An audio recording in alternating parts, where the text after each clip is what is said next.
मैं इस कहानी की सूत्रधार हूँ और मेरा नाम शायद ही कोई ऐसा हो जिसने ना सुना हो, क्योंकि मेरी कहानी तो बरसों से लोग सुनाते चले आए हैं अपने अपने अंदाज में, जिसका खौफ एक बड़ी सी हवेली के अंदर एक पुराने दरवाजे के पीछे हमेशा रहा है।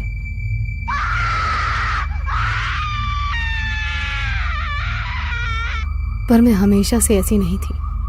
मैं तो खूब खेलने वाली एक हंसमुख सी लड़की हुआ करती थी। पर कहते हैं ना कि बुरा वक्त आता है तो भी उसकी खटखटाहट इंसान को सुनाई नहीं देती। ऐसा ही कुछ मेरे साथ हुआ। वो काली शाम जिसने मेरे जीवन को अंधेरे से भर दिया, मैं कभी नहीं भूल पाऊंगी, और ना ये हवेली जो भूल भुलैया बन गई है।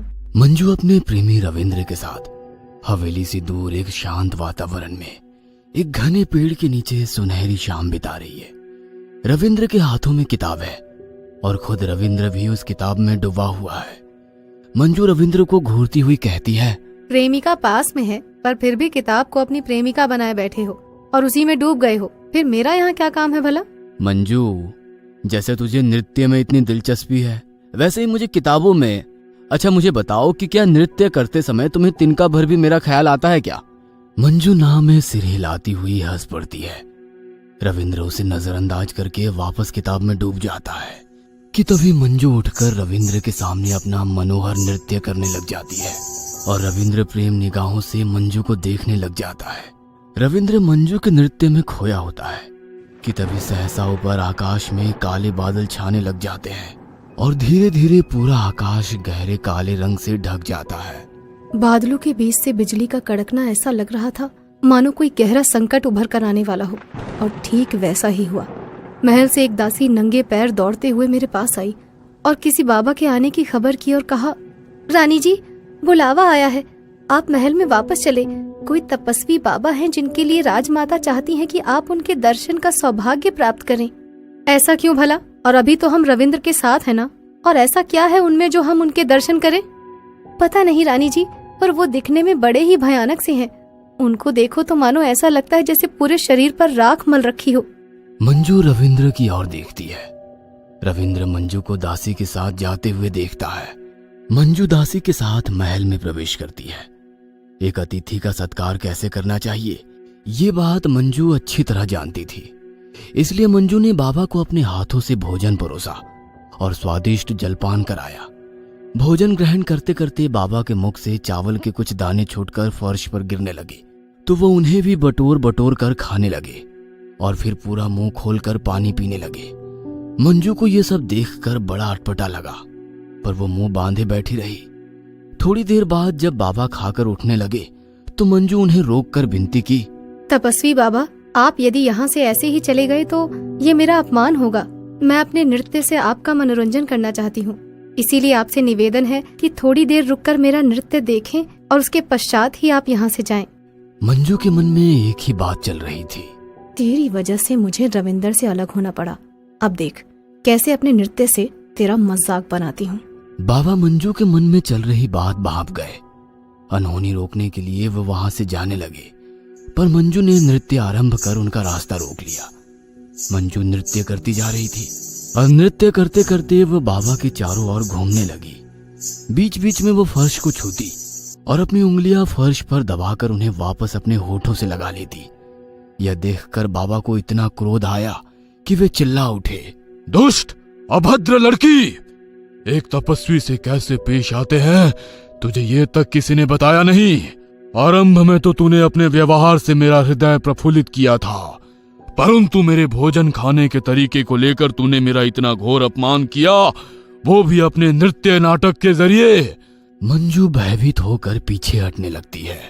ऐसे अक्षम्य अपराध की क्षमा नहीं होती लड़की, इसलिए जा, तुझे श्राप देता हूँ। इतना कहकर बाबा कमंडल से जल निकालकर अपनी मुट्ठी में भरते हुए उसे मंजू के मुंह पर फेंक देते हैं। हाँ, तेरे कदम तेरे पैर में बंधी पायलों के साथ तब तक थिरकते रहेंगे जब तक ये तेरा नृत्य का घमंड तेरी ग्लानि में परिवर्तित नहीं हो जाता, और साथ ही तेरा वो प्रेमी जिसे छोड़कर तू मेरे पास आई और उससे दूर जाने की अग्नि में तूने मेरे साथ जो दूर व्यवहार किया, उसे भी तेरा प्रेम सदियों तक नहीं मिलेगा। वह तुझे हमेशा हमेशा के लिए भूल जाएगा। बाबा क्रोध में महल से बाहर प्रवेश कर गए। वो काली शाम मेरी जिंदगी में अंधेरा बनकर रह गई। मंजू सहसा अपने आप नृत्य करने लगी और नृत्य करते करते वो महल के अंधेरे कमरे में जा पहुंची, जहां ना तो उसके पांव रुके और ना पायलों की छनक। दिन से रात हुई, रात से सुबह, सुबह से रात, पर मंजू नहीं रुक पाई और उसने उसी अंधेरे कमरे में दम तोड़ दिया। 20 साल बाद कुछ दिन बीत गए, पर शापित मंजुलिका अकाल मृत्यु मरी थी और इसी वजह से कई दिन महल के कोने कमरे में पायलों की आवाज आती रही। इतना लिखकर रविंद्र ने अपनी डायरी बंद करी। रविंद्र ने एक लंबी सांस भरी और आयशा की तरफ देखा, जिसने अभी तक मंजुलिका की कहानी को इतने गौर से सुना कि उसने अपनी पलकें तक नहीं झपकाई थी। महल के चक्कर काटते काटते रविंद्र और आयशा अब तक महल की नक्काशी और कारीगरी से काफी प्रभावित हो गए थे। उन्हें महल इतना पसंद आया कि उन्होंने हर वो चीज उठा के देखी जो मंजुलिका की कहानी से जुड़ी थी। रविंद्र, तुमने मंजुलिका की कहानी को इतनी शिद्दत से लिखा है जैसे तुम शुरू से ही मंजुलिका के साथ रहे हो। आयशा इतना कहकर रविंद्र की ओर देखकर मुस्कुराती है। मंजुलिका सिर्फ एक कहानी है आयशा, कोई सच नहीं। और मैं एक लेखक हूँ जिसकी रुचि सिर्फ और सिर्फ किताबों में है, किसी लड़की की प्रेम कहानी में नहीं। दोनों हंसते हुए महल के कोने के कमरे में पहुंच जाते हैं, वो हिस्सा जहां मंजुलिका की मौत कहानी में लिखी गई थी। आयशा ताकत से उस दरवाजे को खोल देती है और दरवाजा खोलते ही एक जोर हवा का गर्म सा झोंका आयशा को पीछे धक्का देकर निकल जाता है। ओ रविंद्र, यहाँ तो सब कुछ धूल धूल है। यहाँ कैद किया था तुमने मंजुलिका को? सिर्फ कैद ही नहीं किया, यहाँ मारा भी था। आयशा मुड़कर रविंद्र को देखती है, उसकी आंखों में गुस्सा है। क्या हुआ आयशा? कुछ नहीं रविंद्र। रविंद्र बिस्तर पर लेटा हुआ सोच में डूबा था।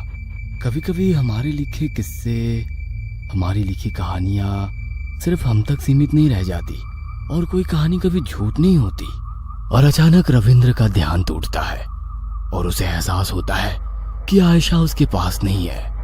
रविंद्र आयशा को ढूंढता हुआ महल में हर जगह घूम रहा होता है कि तभी उसे पायलों की छनकने की आवाज आती है और वो आवाज की दिशा में चल पड़ता है।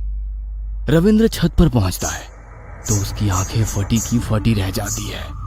आयशा उसके सामने उन्हीं पायलों में वैसा ही नृत्य कर रही है जैसा रविंद्र ने मंजुलिका को लिखा था। रविंद्र ये सब देखकर बहुत ज्यादा डर जाता है और वहां से भाग जाता है। जैसे ही रविंद्र भागकर महल के बाहर आता है, ठीक उसी वक्त आयशा छत से उसके सामने गिर पड़ती है। आयशा के सर के टुकड़े टुकड़े हो जाते हैं, खून रिस रिस कर बह रहा है। रविंद्र के ये सब देख के होश उड़ जाते हैं और वो वहीं बेहोश होकर गिर पड़ता है। रविंद्र को जब होश आया तो उसने अपने आप को हॉस्पिटल के बेड पर लेटा पाया। वहां उसने डॉक्टर और पुलिस के बीच की बात सुनी। ये पहला किस्सा नहीं है जहाँ किसी और लड़की ने अपना मानसिक संतुलन उस हवेली में खोया और फिर वहां से कूदकर अपनी जान दे दी। वहां पे और भी जाने जा चुकी है मतलब? यहाँ के गांव वाले बताते हैं कि कोई मंजुलिका है। यह सब सुन के रविंद्र के होश उड़ जाते हैं और वो रोते रोते अपनी आंखें बंद कर लेता है। रविंद्र अपने घर वापस आता है और अपनी डायरी खोलकर लिखता है, मुझे नहीं पता मंजुलिका की कितनी कहानियां हैं, पर वास्तव में मंजुलिका है कौन, यह अभी तक एक रहस्य है जो शायद कभी नहीं सामने आ पाएगा। इतना लिखकर रविंद्र अपनी डायरी बंद करता है तो उसकी नजर पहले पन्ने पर जाती है जिस पर लिखा हुआ है मंजुलिका, वास्तविकता या भ्रम। रविंद्र डायरी बंद करके लेट जाता है। उसके दिमाग में अभी भी मंजुलिका चल रही है। धीरे धीरे रविंद्र की आंखें नींद में चली जाती है और रविंद्र के सोते ही उसके बेड के पास रखे आईने में एक औरत की छवि उभरने लगती है। आमी जे तुमार, शुद्धो जे तुमार, रविंद्र बाबू।